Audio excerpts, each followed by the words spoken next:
स्वर्णिम भारत सपनों का, प्यारा भारत अपनों का। स्वर्णिम भारत सपनों का, प्यारा भारत अपनों का। वसुंधरा पर देखो वो साकार हो रहा है। सतयुग देवी देवों का महाराज हो रहा है। सतयुग देवी देवों का महाराज हो रहा है। महाराज हो रहा है।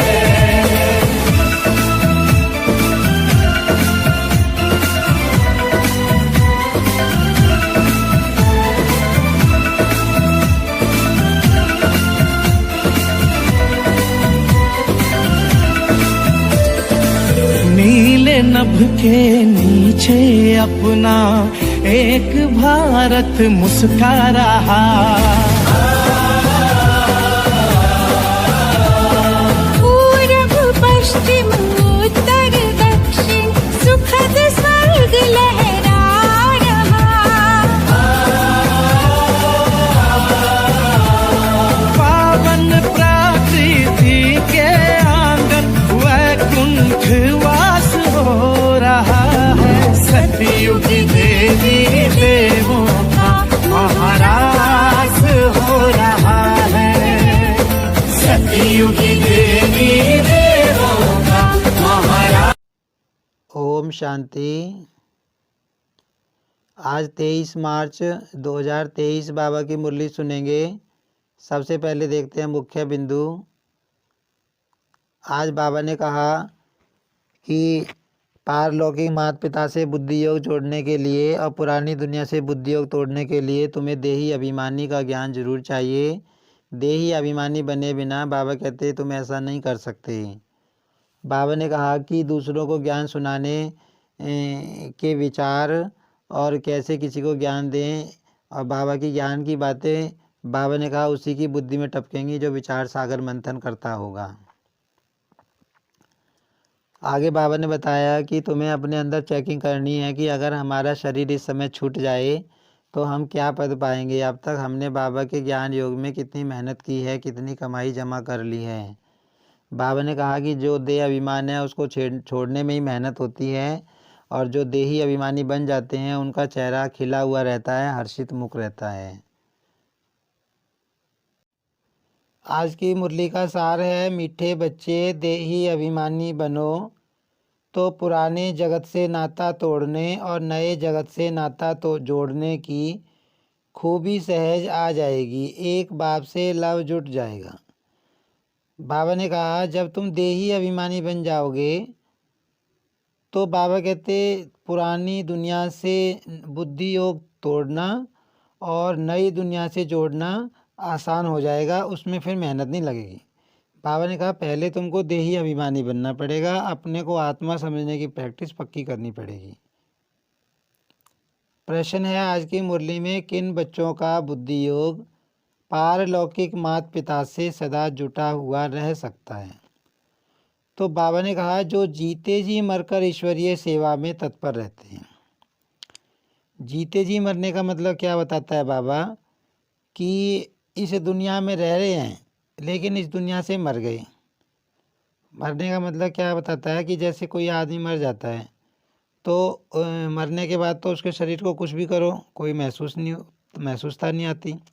इसी तरह बाबा कहते हैं कि इस दुनिया में कुछ भी होता रहे तुम्हारे मन के ऊपर कोई इफेक्ट नहीं आना चाहिए, उसको कहते हैं जीते जी मरना। तो बाबा ने कहा जो बच्चे जीते जी मरकर जो ये ईश्वरीय सेवा है इसमें तैयार रहते हैं हर वक्त, गृहस्थ व्यवहार में रहते भी सभी का बुद्धि योग बाप से जुड़ाने की सेवा करते हैं। बाप से जो रोशनी मिली है वह दूसरों को देते हैं। स्वर्ग का मालिक बनाने के लिए पावन बनने की युक्ति बताते हैं।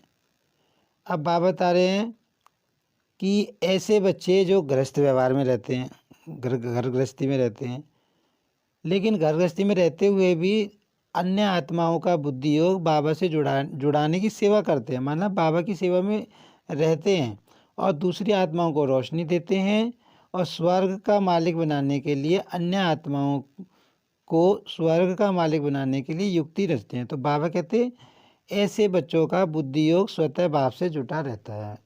कहने का मतलब है, बाबा कह रहे हैं कि जो बाबा की सेवा में तत्पर रहेगा, अन्य आत्माओं की सेवा करेगा, उसको बाबा की याद ऑटोमेटिक आएगी, करनी नहीं पड़ेगी, उसका बुद्धि योग बाबा से ऑटोमेटिक जुट जाएगा। गीत है, कौन है पिता कौन है माता, ओम शांति।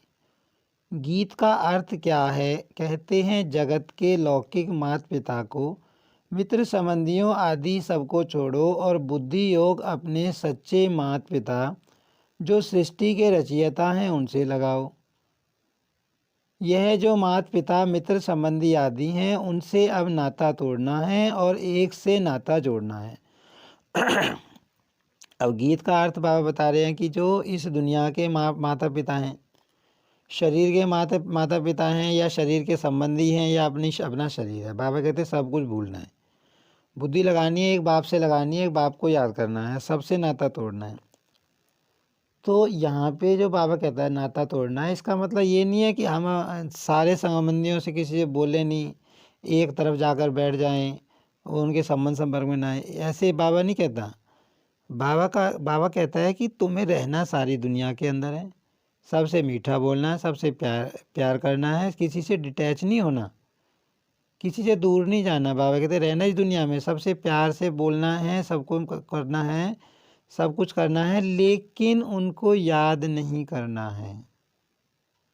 किसी देहधारी के प्रति मेरे बुद्धि में याद नहीं चलनी चाहिए, ये बाबा कहता है। उनको भी माता पिता कहा जाता है, तुम माता पिता हम बालक तेरे, वह सब एक को कहते हैं। वह लौकिक माँ बाप तो सबके अलग अलग हैं, ये है सारे भारत अथवा सारी दुनिया का माता पिता है। अब ये जो गाते हैं तो तू माता पिता हम बालक तेरे, ये एक का गायन है, परमात्मा का गायन है। परमात्मा सर्व आत्माओं का पिता है, लेकिन बाबा कहते हैं जो दुनिया वाले माँ बाप हैं शरीर के, वो तो सबके अलग अलग होते हैं। तो पारलौकिक माता पिता का बनना और लौकिक माता पिता मित्र संबंधियों को छोड़ना, इसके लिए देही अभिमानी बनने का ज्ञान चाहिए। अब बाबा कहते भी पुराने संबंधी जो भी हैं उनको भूलना इतना आसान तो है नहीं, तो उसके लिए पहले देही अभिमानी बनने का ज्ञान चाहिए, आत्मा समझने का ज्ञान चाहिए, और जो कि बाबा हमको सबसे पहला पाठ यही पढ़ाते हैं। जब तक देही अभिमानी नहीं बनते हैं तब तक छूटना बड़ा मुश्किल है। बाबा कहते जब तक आत्मा की प्रैक्टिस नहीं होगी ना, हमारे घर के जो संबंधी हैं, बाहर वाले हैं, अज्ञानी हैं, ज्ञानी हैं, जब तक हम सबको आत्मा नहीं समझेंगे, अपने को आत्मा नहीं समझेंगे, आत्म अभिमानी नहीं बनेंगे, तो बाबा कहते जब तक इस दुनिया को भूलना मुश्किल है। इस पुराने जगत से नाता तोड़ना है और नए जगत से नाता जोड़ना है, यही खूबी है। हद के एक घर से नाता तोड़, हद के दूसरे घर से नाता जोड़ना तो बहुत सहज है, हर जन्म में तोड़ना और जोड़ना होता है। एक माता पिता मित्र संबंधियों को छोड़ा, दूसरा लिया, एक शरीर छोड़ा तो फिर माता पिता मित्र संबंधी गुरु आदि सब दए मिलते हैं। यहाँ तो है जीते जी मरने की बात। अब बाबा कहते हैं एक हद के घर से बुद्धि योग तोड़ना और दूसरे हद के घर से, हद का घर मतलब इसी दुनिया के किसी घर से। बाबा बताता है जैसे मान लो आत्मा अभी इस जन्म में शरीर छोड़ दिया, कहीं दूसरी जगह दूसरे जन्म में जन्म ले लेगी, किसी दूसरे गांव में, शहर में, तो पुराने वाले मित्र संबंधी जो होंगे, जो गुरु होगा, सबसे बुद्धि योग टूट जाएगा और नए से जुड़ जाएगा, जो नए माँ बाप बनेंगे देहधारी। लेकिन बाबा कहते यहाँ तो बेहद की बात है। बाबा कहते यहाँ तो जीते जी मरना है तुमको। जीते जी का मतलब, मरने का मतलब क्या होता है, इस दुनिया में कुछ भी होता रहे मेरी बुद्धि पे कोई असर ना आए, मेरी बुद्धि पे बिल्कुल भी असर ना आए। जैसे मर जाता है ना कोई आदमी, मर गया तो उसको चाहे तो मार लो, कुछ भी कर लो, उसके शरीर को जला देते हैं। अगर अभी हम जिंदा हैं, हमारी उंगली जल जाए कितना दर्द होता है, हमें महसूसता आती है। लेकिन कोई मर जाए उसके शरीर को हम जला देते हैं, कोई उसको महसूसता नहीं आती। तो इसी तरह बाबा कहते हैं इस दुनिया में कुछ भी होता रहे, ऊपर जाए कुछ नीचे जाए, कोई समस्या आए परेशानी है, लेकिन तुम्हारे ऊपर कुछ असर नहीं पड़ना चाहिए। अगर तुम्हारे ऊपर असर पड़ता है तो बाबा कहते हैं अभी तुम जिंदे हो, जीते जी मरे नहीं। वो बात बाबा कहता है कि यहाँ जीते जी मरने की बात है। इस कलयुगी जगत के माता पिता आदि सबको भुलाना है। यह बाप तो है, फिर माता भी कैसे है, यह है गुह्य बात। बाप यह शरीर धारण कर इनसे फिर अपना बच्चा बनाते हैं, परंतु कई बच्चे यह बात घड़ी घड़ी भूल जाते हैं। अब हमको स्मृति आई है, क्या स्मृति आई है कि हमको भगवान ने अपना बच्चा बनाया है। तो बाबा कहते कई बच्चे ये बात भूल जाते हैं। अज्ञान काल में कभी माँ बाप को भूलते नहीं हैं, इस माँ बाप को भूल जाते हैं, क्योंकि यह है नई बात। इस माता पिता से बुद्धि योग जोड़ना है, फिर सर्विस में तत्पर रहना है। अब बाबा कहते हैं जो हद के माँ बाप हैं, देहधारी माँ बाप हैं, उनको तो याद करना बिल्कुल आसान है, लेकिन यहाँ बाप को हम बच्चे भूल जाते हैं, क्योंकि ये नई बात है। यहाँ विचित्र को याद करना है, निराकार को याद करना है। और देहधारी जो माँ बाप होते हैं वो तो सामने दिखते हैं, उनका चेहरा दिखता है तो सब याद 1 मिनट में आ जाते हैं, लेकिन बाबा को याद करने में मेहनत है।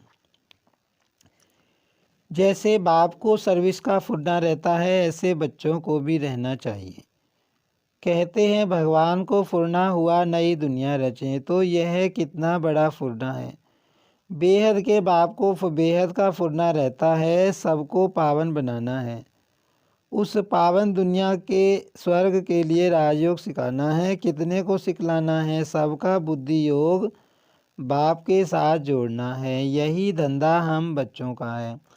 अब बाबा कहते हैं जैसे बाप को फुरना है, फुरना माने फिक्र रहती है कि भाई पूरी दुनिया को पावन बनाना है, सब आत्माओं को ज्ञान देना है, नई दुनिया की रचना करनी है। तो बाबा कहते हैं तुम बच्चों को भी यही फिक्र रहनी चाहिए कि कैसे हम अन्य आत्माओं को ज्ञान दें, कैसे बाबा का बच्चा बनाएं, कैसे नई सृष्टि की स्थापना में का सहयोगी बने।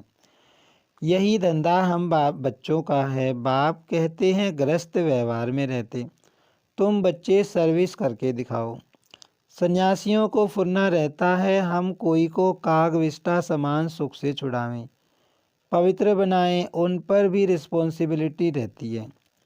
किसको वैराग्य दिलाए पवित्र बनाए, वह समझते हैं घर बार छोड़ना है, यह नहीं समझते कि पतित दुनिया को छोड़ना है। अब बाबा कहते जो सन्यासी होते हैं फिक्र उनको भी रहती है, वो भी अपने हमजिन्स की संख्या बढ़ाने में की मेहनत करते हैं, तो उनको फिक्र क्या रहती है कि कोई आत्मा मिले, उसका हम उनको वैराग्य दिला दें तो वो भी हमारे में शामिल हो जाए। तो बाबा कहते लेकिन वो ये नहीं समझते कि हमको दूसरी दुनिया में जाना, नई दुनिया में जाना है। अब यहाँ तो बाबा कहता कि तुमको इस दुनिया से वैराग्य इसलिए है भाई, तुमको फिर अब वापस चलना है, अपने घर चलना है। यह तो बाप आकर पावन दुनिया का साक्षात्कार कराते हैं, तब हम पतित दुनिया से नाता तोड़ते हैं। फिर भी वह अपने को जवाबदार समझ घर बार छोड़ कितने को वैराग्य दिलाकर पवित्र बनाते हैं।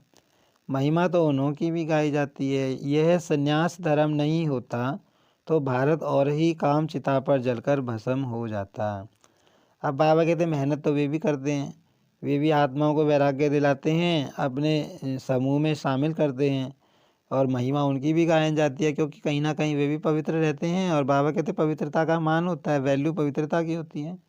कोई साधु सन्यासी आ जाएगा किसी के सामने तो उसके आगे सिर झुकाने का मन करता है, कोई साधारण आदमी आ जाएगा उसके आगे कोई सिर नहीं झुकाता। तो वैल्यू किसकी है? पवित्रता की है। वे पवित्र रहते हैं तो कुछ ना कुछ मान बाबा कहते हैं उनका होता है। फिर बाबा कहते हैं जो संन्यास धर्म है वो द्वापर से भारत को थमाने का काम कर रहा है। अगर संन्यास धर्म भी ना होता तो इस सृष्टि बहुत ही और ही ज़्यादा गर्त में चली जाती, पतित बन जाती। अब वह रजोगुणी संन्यास स्थापन करने वाला कौन और यह सतो प्रधान संन्यास स्थापन करने वाला कौन, यह बाप बैठ समझाते हैं। उनका हेड था शंकराचार्य, उनके भी कितने फॉलोवर्स होंगे, लाखों करोड़ों की अंदाज में होंगे। वह पवित्र नहीं होते तो उनकी प्रजा भी वृद्धि को नहीं पाती। तो यह सन्यासियों ने भी अच्छा ही किया है। अब बाबा बता रहे हैं कि संन्यास धर्म जो होता है वो रजो प्रधान संन्यास होता है, और परमात्मा जो संन्यास सिखाते हैं बेहद का संन्यास, वो होता है सतो प्रधान संन्यास। तो सतो प्रधान संन्यास सिखाने वाला कौन है? परमात्मा। और रजो प्रधान संन्यास कौन सिखाता है? रजो प्रधान संन्यास सिखाने वाला तो बाबा ने कहा उनका हेड शंकराचार्य है। पहले नंबर में देवताएं गिने जाते हैं, दूसरे नंबर में सन्यासी। सारा मदार है ही पवित्रता पर, दुनिया को पवित्र से अपवित्र, फिर अपवित्र से पवित्र बनना ही है। अब बाबा कहते चक्र है, पवित्र बन जाएगी सृष्टि, फिर अपतित बनेगी, पतित बनेगी सॉरी, फिर पतित बन जाएगी, फिर दोबारा से बाबा के पावन बनाते हैं। सतयुग से लेकर जो भी ड्रामा में पास्ट हुआ वह नूंद है भक्ति मार्ग में साक्षात्कार आदि जो कुछ होता है। सेकंड बाय सेकंड वह फिर कलब बाद होगा। ड्रामा में यह सब नूंद है, ड्रामा चक्र को समझना है। ऐसे नहीं बैठ जाना है कि ड्रामा में जो होगा, ड्रामा में एक्टर्स तो सब हैं, तो भी हर एक अपनी आजीविका के लिए पुरुषार्थ जरूर करते हैं, पुरुषार्थ बिगड़ रह ना सकें। अब बाबा कहते चलो ये ड्रामा है, हूबहू रिपीट होता है, ये भी बाबा ने समझा दिया। बाबा ने ये भी समझा दिया कि पिछले कल्प में तुमने जो पुरुषार्थ किया था, जितनी ज्ञान योगी धारणा करी थी, अब भी तुम वही करोगे। लेकिन बाबा कहता है फिर भी ये सोच के बैठ नहीं जाना है कि भाई ड्रामा में होगा तो हम कर लेंगे पुरुषार्थ। बाबा कहते मेहनत करनी है, पुरुषार्थ करना है। फल कई मनुष्य समझते भी हैं यह नाटक है, हम परम धाम से आए हैं पाठ बजाने परंतु विस्तार से समझा नहीं सकते हैं। पहले किस धर्म वाले आते हैं, सृष्टि कैसे रची जाती है जानते नहीं। अब ये तो आम भाषा में सब कहते हैं कि भाई ये नाटक चल रहा है, बहुत बड़ा नाटक चल रहा है, हम भी कहीं से आए हैं यहाँ पाठ बजाने, सब पाठ बजा रहे हैं। लेकिन डिटेल में उनको पता नहीं होता। डिटेल में बाबा कहते हैं उनको नॉलेज नहीं होती कि भाई सृष्टि कैसे चक्कर लगाती है, शुरू में कौन से धर्म होते हैं, कैसे कैसे स्टेप बाय स्टेप पूरी सृष्टि जो है आगे को बढ़ती है। तो बाबा कहते हैं उनको पूरा ज्ञान नहीं होता, ज्ञान तो हमको है। सृष्टि नई रची जाती है, वह पुरानी सृष्टि को बाप आकर नया बनाते हैं। यह मालूम न होने कारण उन्होंने प्रलय दिखाकर फिर नई सृष्टि दिखा दी है। अब बाबा कहते हैं उनको ये ज्ञान नहीं रहता कि भाई पतित बन गई सृष्टि तो वो फिर दोबारा से नई कैसे बनेगी। अब पुरानी जब सृष्टि हो जाती है, परमात्मा आते हैं, ज्ञान देते हैं, आत्माओं के संस्कारों में परिवर्तन करते हैं, आत्माएं गुण धारण करती हैं, वो देवता बन जाती हैं। मतलब पुरानी आत्मा ही नहीं बन जाती है, पुरानी सृष्टि को ही बाबा पावन बना देते। तो बाबा कहते हैं उनको ये ज्ञान नहीं है, इसीलिए उन्होंने प्रलय दिखा दिए। बाप आकर इन बातों की रोशनी देते हैं, फिर तुम भी औरों को रोशनी देने के रिस्पॉन्सिबल हो। कितनी सर्विस है, जैसे बाप ने तुमको मुक्ति जीवन मुक्ति में आने का मार्ग बताया है, जिस मार्ग के लिए ही आधा कल्प भक्ति मार्ग में ठोकरें खाई हैं। तो बेहद के बाप को फुरना रहता है कि हम अपनी सेल्वेशन आर्मी की वृद्धि कैसे करें, सभी को रास्ता कैसे बताएं। तो बाबा कहते हैं अब जैसे मुझे फुरना रहता है, मुझे चिंता रहती है कि भाई कैसे भाई आत्माएं पावन बने, कैसे ज्ञान लें, सबको मैसेज मिल जाए। तो बाबा कहते हैं ऐसे तुमको भी रहना चाहिए, तुमको भी सर्विस का फुरना रहना चाहिए। तुम बच्चे सबको बताओ कि बाप आया हुआ है, राजयोग सिखलाने कल्प पहले मुआफिक, जिसको ही शिवाय नमः कहते हैं, जो है सभी से ऊंचते ऊंच परम धाम में रहने वाला। अब बाबा कहते हैं ऐसे बाबा का मैसेज दो सबको कि परमात्मा आया हुआ है, परम पिता आया हुआ है, सबको राजयोग सिखा रहे हैं, उनको ही शिवाय नमः कहते हैं, और ऊंचे ते ऊंचे परम धाम में वो रहने वाला है। हम सभी आत्माएं भी वहाँ निवास करती हैं। आत्मा को हमेशा इमॉर्टल कहा जाता है, वह कब जलती मरती नहीं। हर एक आत्मा में पार्ट भरा हुआ है। अपनी आत्मा को देखो व जो मुख्य हैं उनको देखो। अब बाबा कहते हैं ऐसे ऐसे तो दूसरों को ज्ञान समझाना चाहिए कि आत्मा अविनाशी है, आत्मा के अंदर पार्ट भरा हुआ है, परम धाम में रहती है आत्मा परम पिता परमात्मा के साथ, फिर वहाँ से कैसे आती है। तो ये सारा ज्ञान बाबा कहते तुम्हें सामने वाली आत्मा को समझाना है। झाड़ को जब देखा जाता है तो मुख्य फाउंडेशन और टाल टालियों को भी देखा जाता है। पत्ते तो अथाह होते हैं, उनको गिनती नहीं किया जाता, जा सकता, टाल टालियाँ गिनती कर सकते हैं। तो बरोबर इस झाड़ में फाउंडेशन हम देवी देवताओं का है, अभी फाउंडेशन ही सड़ गया है। अब बाबा कहते हैं झाड़ की नॉलेज हमें लेनी है। झाड़ मतलब ये जो मनुष्य सृष्टि रूपी झाड़ है। तो बाबा कहते तुम टाल टालियों के बारे में जानकारी रख सकते हो। भाई टाल टालियाँ मान लो जो मुख्य धर्म आए हैं, आदि सनातन देवी देवता धर्म तो तना होता है, बाबा ने बताया है। फिर ये जो दूसरे धर्म ये टाल टालियाँ हैं, बाबा कहते पत्तों के बारे में नॉलेज तुम नहीं रख सकते लेकिन टाल टालियों के बारे में रख सकते हो। फिर बाबा ने कहा जो मेन फाउंडेशन है देवी देवता धर्म, आधार है इस मनुष्य सृष्टि रूपी वृक्ष का, तो बाबा कहते वो अब सड़ गया है नहीं वो। जैसे बनेन ट्री झाड़ का फाउंडेशन सड़ गया है, फिर भी शाखाएं कितनी निकली हुई हैं, शाखाओं से भी पत्ते निकलते रहते हैं, तो यह भी बेहद का कितना बड़ा झाड़ है। तुम बच्चे भी नंबरवार पुरुषार्थ अनुसार जानते हो, ऐसे नहीं कि सारा दिन किसकी बुद्धि में यह चिंतन चलता है। सभी पॉइंट्स एक ही समय बुद्धि में फिरना मुश्किल है, फिर भी जो विचार सागर मंथन करने वाले हैं उनकी बुद्धि में तो टपकता ही होगा। अब बाबा इतनी बातें बाबा सुनाता है, तो बाबा कहते सारे विचार हमारी बुद्धि में एक साथ नहीं आ सकते। हम योग लगाते हैं या वैसे भी चलते फिरते तो कुछ कुछ बातें, भाई जो विचार सागर मंथन करता होगा, जो विचार सागर मंथन करता होगा, बाबा की ज्ञान की बातों के ऊपर मनन करता होगा, बाबा कहते उसकी बुद्धि में बातें टपकती रहेंगी, एक के बाद एक टपकती रहेंगी। मतलब झाड़ बुद्धि में है तो बीज रूप बाप भी याद रहता है। हम भी वहाँ के रहने वाले हैं, फिर इस झाड़ में हम ही ऑलराउंड आते हैं आदि से अंत तक। जब तुम पतित जड़ जड़ीभूत अवस्था में आते हो तो सारा झाड़ आ जाता है। अब बाबा बता रहे हैं कि तुम ऑलराउंड हो। ऑलराउंड क्यों हो? क्योंकि हम शुरू से लेके लास्ट तक रहते हैं। फिर बाबा कहते हैं कि जब तुम पतित बन जाते हो तो सृष्टि भी पतित बन जाती है, जड़ जड़ीभूत बन जाती है। पहले पहले जो थे वह भी अब पुराने हैं, पिछाड़ी वाली टाल टालियाँ भी पुरानी हैं। जो सर्विसेबल हैं उन्हों को ऑनर रहता है कि हम बाबा के मददगार हैं। मनुष्यों को फिर से सो देवता बनाने के लिए यह समझाना पड़ता है, तुम सो देवता थे सो क्षत्रिय बने, 84 जन्मों की जन्म पत्री तुम ही बता सकते हो। अब बाबा कहते तुमको भी सर्विस का ऑनर रहना चाहिए। 84 जन्मों की जन्म पत्री है। मनुष्य आत्मा कैसे 84 जन्मों के चक्र में आती है, बाबा कहते सारी डिटेल सिर्फ तुम्हारी बुद्धि में है और किसी की बुद्धि में नहीं है, तुम ही किसी को बता सकते हो। तो यह बातें जब बुद्धि में टपकती रहेंगी तब किसको समझा सकेंगे।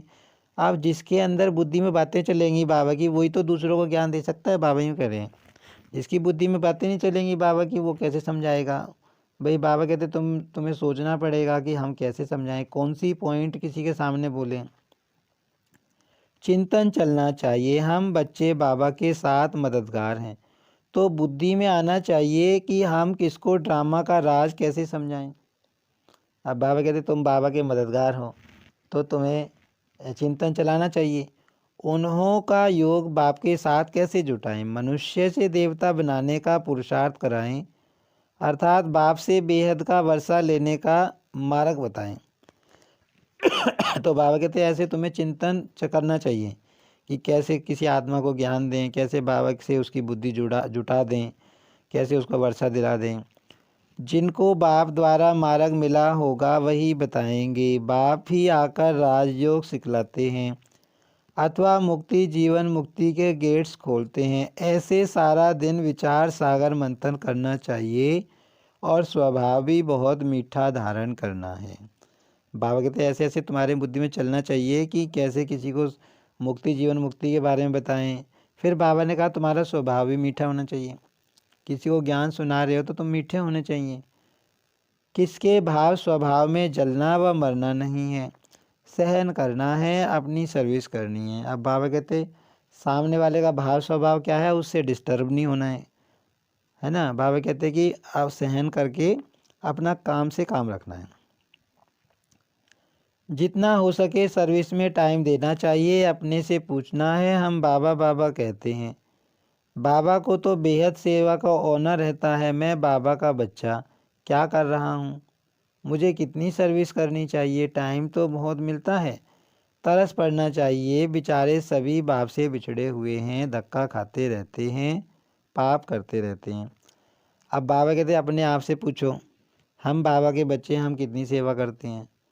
बाबा कहते कितनी तुम दूसरों के ऊपर तरस खाते हो। बेचारे दुनिया की आत्माएं धक्का खा रही हैं, परेशान हैं, दुखी हैं, अशांत हैं, बाप से बेमुख कर सबको मुझाते रहते हैं। तुम ब्राह्मणों का काम ही है सबको ज्ञान सुनाए सम्मुख लाना।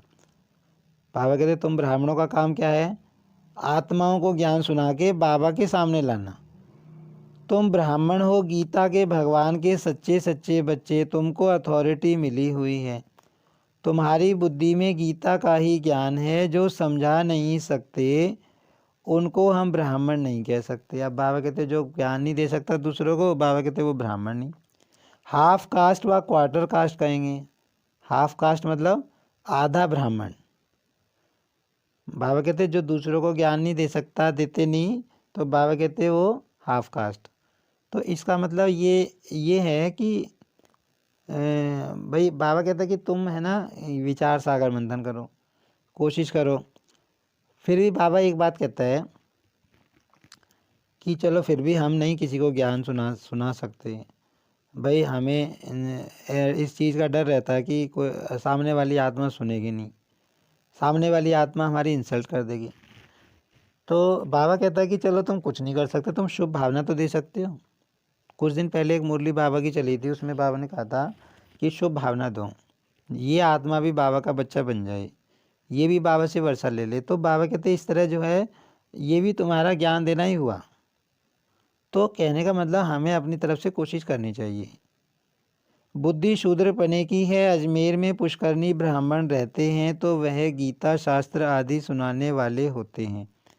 उन्हों का धंधा ही यह है, धामा खाना उनका काम नहीं, उनका सिर्फ काम है शास्त्र सुनाए दक्षिणा लेना। अब तुम तो हो सच्चे सच्चे ब्राह्मण, बेहद बाप के बच्चे। प्रजापिता ब्रह्मा बेहद प्रजा का बाप है ना, और शिव बाबा है सभी आत्माओं का बाप। अब बाबा कहते वो ब्राह्मण है, उनका काम तो क्या है, वे शास्त्र सुना देंगे, दक्षिणा ले लेंगे। लेकिन बाबा कहते तुम्हारा काम थोड़ी ना है। सच्चे सच्चे ब्राह्मण बाबा कहते तुम हो, सच्ची गीता सुनाने वाले तुम हो। तुम्हें अन्य आत्माओं को ज्ञान सुना के बाबा का बनाना है, तुम्हारा कर्तव्य ये है। बाबा कहते तुम ब्राह्मण दुनिया वाले ब्राह्मणों से अलग हो।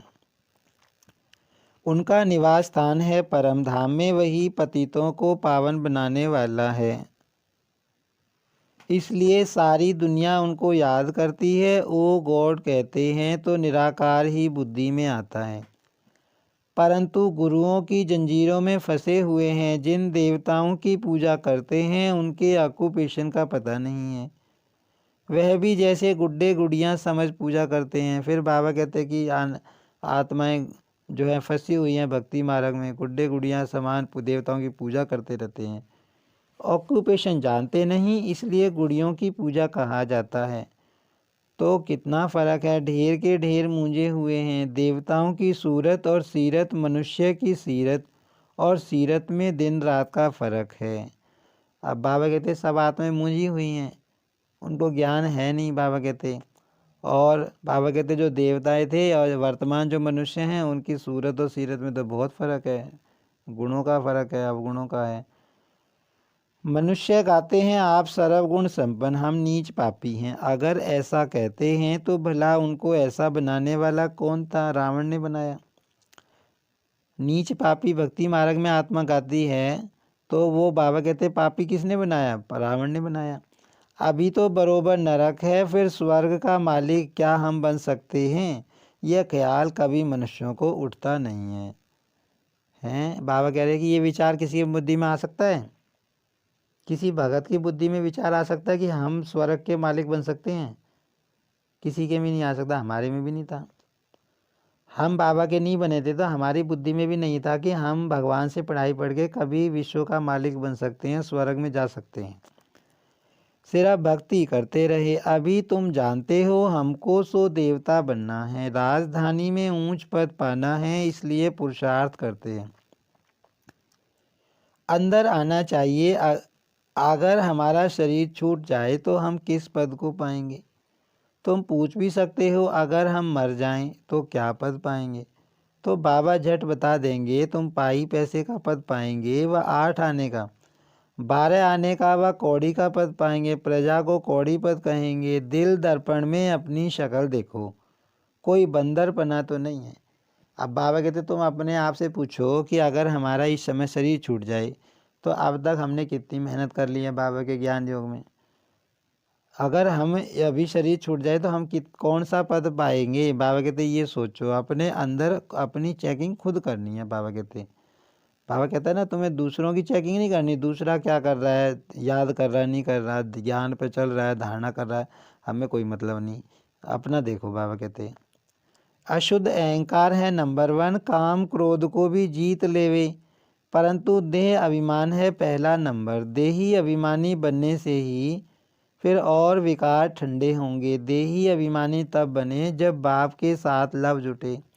अब बाबा कहते 5 भूतों को भगाना है, 5 भूत ठंडे करने हैं, उसके लिए एक प्रैक्टिस करनी है देही अभिमानी बनने की, अपने को आत्मा समझने की, दूसरे को आत्मा समझने की।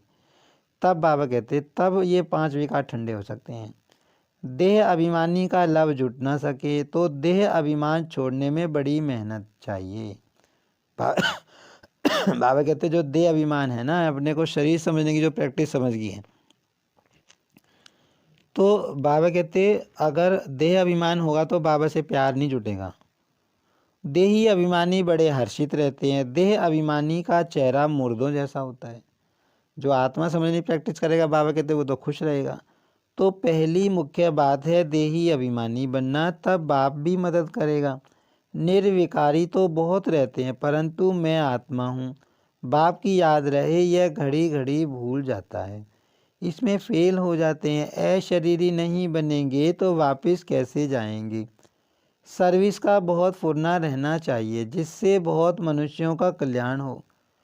देही अभिमानी कहाँ भी जाएगा तो फेल हो जाएगा। देही अभिमानी कुछ न कुछ तीर लगा कर आएगा। अब जो देह अभिमान में होगा बाबा कहते उसका ज्ञान सामने वाली आत्मा को टच नहीं होगा, उसका तीर नहीं लगने का सामने वाली आत्मा को। लेकिन जो देही अभिमानी होगा, अपने को आत्मा समझने प्रैक्टिस करता होगा, बाबा कहते उसका तीर लगेगा।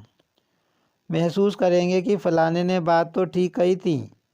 योग जुट जाए तो सर्विस का फुरना भी हो। उसमें पहले पहले तो अलफ पर समझाना है, जास्ती तीक तीक से तंग हो जाएंगे। पहले शिवाय नमः 3 तब का भी समझाना है। एक निराकारी दुनिया जहाँ परम पिता परमात्मा और आत्माएं रहते हैं, बाकी है स्थूल और सूक्ष्म वतन। स्वर्ग में लक्ष्मी नारायण का राज्य था, अब नहीं है। फिर हिस्ट्री रिपीट होगी। आगे कलयुग था, फिर सतयुग हुआ, अब फिर कलयुग की हिस्ट्री रिपीट हो रही है। तो अब फिर सतयुग की हिस्ट्री भी रिपीट होगी ना, इसमें ही मज़ा है। बहुत अच्छी पॉइंट्स हैं। अब बाबा कितनी बातें बताता है। बाबा कहते हैं कि उनको समझाओ, पहले अलफ पे समझाओ कि बाप का परिचय पहले पहले दो। फिर 3 जो मूल वतन, सूक्ष्म वतन, स्थूल वतन है, उनके बारे में समझाओ। फिर हिस्ट्री कैसे रिपीट होती है। तो बाबा कहते हैं इस तरह सबको ज्ञान दो। अच्छा, ब्राह्मण कुलभूषण सभी बच्चों प्रति माता पिता बाप दादा का याद प्यार और गुड मॉर्निंग। रूहानी बाप की रूहानी बच्चों को नमस्ते।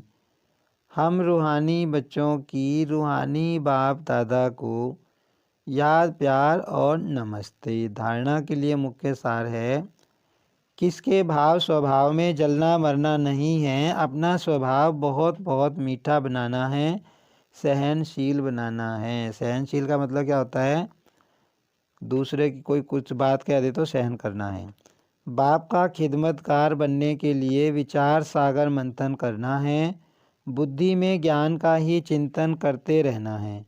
देही अभिमानी रहने की मेहनत करनी है। बाबा कहते तुम्हारी बुद्धि में चलता रहना चाहिए, ज्ञान चलता रहना चाहिए। वरदान है सर्व संबंध एक बाप से जोड़कर माया को विदाई देने वाले सहज योगी भव। जहाँ संबंध होता है वहाँ याद स्वतः सहज हो जाती है। सर्व संबंधी एक बाप को बनाना ही सहज योगी बनना है। सहज योगी बनने से माया को सहज विदाई मिल जाती है। अब बाबा कहते हैं सहज योगी कैसे बन सकते हो, मतलब जिसका योग सहज लगे, बिल्कुल आराम से मेहनत ना करनी पड़े, तो बाबा कहते हैं उसका ही योग सहज लग सकता है, वही सहज योगी बन सकता है जो सर्व संबंध से एक बाप को सर्व संबंधी अपना बना ले, सारे संबंध एक बाप के साथ अपने बना ले। माया को सहज विदाई मिल जाती है। जब माया विदाई ले लेती है तब बाप की बधाइयाँ बहुत आगे बढ़ाती हैं। जो हर कदम में परमात्म दुआएं, ब्राह्मण परिवार की दुआएं प्राप्त करते रहते हैं, वह सहज उड़ते रहते हैं। तो बाबा कहते जब जो है फिर आगे जाओगे तुम, सहज योगी बन जाओगे तो माया से विदाई हो जाएगी। माया से विदाई हो जाएगी तो बाबा कहते तुमको दुआएं मिलेंगी ब्राह्मण परिवार की और बाप की, जिससे तुम उड़ते रहोगे। आज की मुरली में स्लोगन है, सदा बिजी रहने वाले बिजनेसमैन बनो तो कदम कदम में पद्मों की कमाई है। बाबा कहते बिजी रहो, बाबा की बातों में बिजी रहो, ज्ञान के मनन चिंतन में बिजी रहो। अच्छा, ओम शांति।